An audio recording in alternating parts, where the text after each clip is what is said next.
बजैया सातो सुर के रचैया, हंस पे सवार होके आजा मोरी मैया।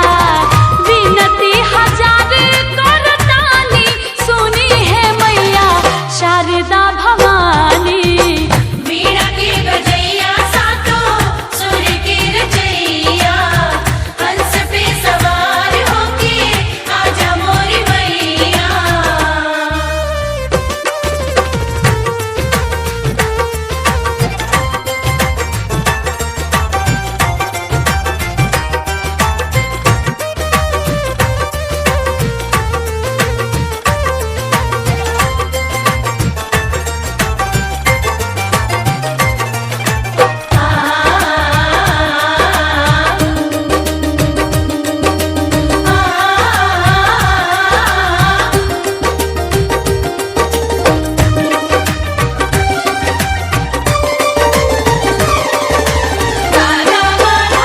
जेकरा पमाई राउर कृपा हो जाला, गुणी और ज्ञानी बनी जग में उजाला।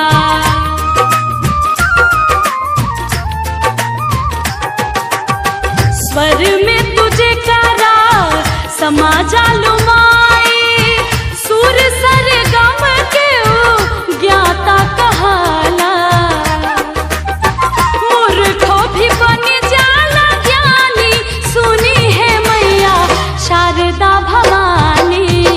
वीणा के बजैया सातो सुर के रचैया, हंस पे सवार होके आजा मोरी मैया।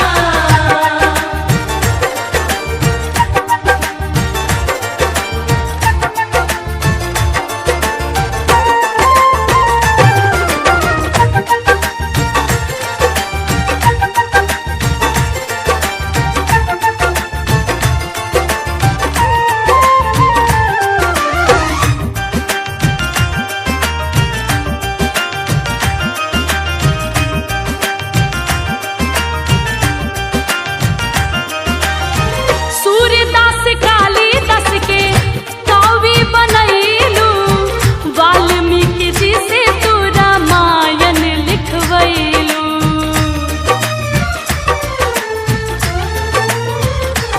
ओ रामचरितमानस के कई दिहल रचना, तुलसी के जब तू कलम में समैलू। कहे अनु कितना बखानी सुनी है मैया शारदा भवानी। वीणा के बजैया सातो सुर के रचैया,